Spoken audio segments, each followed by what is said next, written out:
વડોદરા જિલ્લાના પાદરા તાલુકામાંથી એક એવી ઘટના આપણી સામે આવી છે જેણે શિક્ષક જગતને શર્મસાર કરી દીધું છે।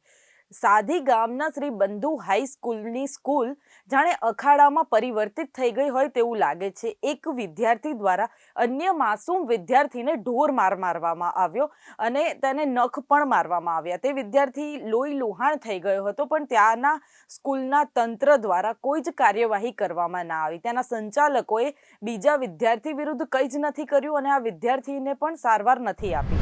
બાળકના શરીર પર પડેલા ઉજરડા અને ઈજાના નિશાન જોઈને કોઈ પણ સંવેદનશીલ વ્યક્તિનું કાળજું કંપી ઉઠે તેવું છે, પરંતુ આ સમગ્ર ઘટનામાં શાળા પ્રશાસનની ઘોર બેદરકારી સામે આવી છે। વાલીઓએ આક્ષેપ કર્યો છે કે બાળક લોહી લુહાણ હાલતમાં પીડાતો હતો, છતાં પણ સંચાલકો મૌન દર્શક બનીને જોતા રહ્યા। 4 વાગ્યાની આસપાસ સ્કૂલમાં એક વિદ્યાર્થીએ મારા છોકરા જાદવ નીતિનને છાતીમાં અને નખેને ગાલેને બધે નખુરિયા મારીને છાતીને ઢીકો મારી છે। તો શ્રી બંધુ સમાજ હાઈસ્કૂલ સાધી એના ટીચરોએ કોઈ પણ જાતની પ્રાથમિક સારવાર આલી નથી અને અમને પણ જાણ કરી નથી।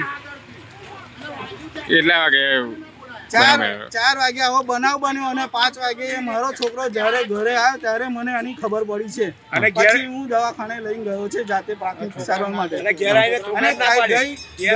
ગઈકાલ રાતનું એને ખાધું નહીં, આમેટિંગ થાય છે।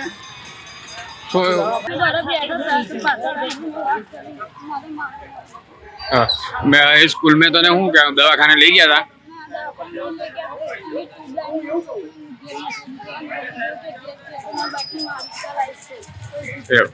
बीजू हूँ क्या था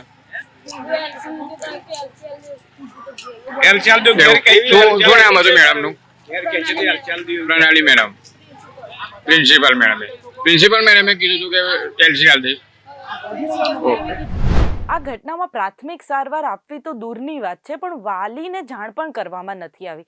ત્યારે સવાલ એ ઊભો થાય છે કે શાળા હવે શાળા નથી રહી, પણ બેદરકારીનો અડ્ડો બની ગઈ હોય તેવું લાગી રહ્યું છે।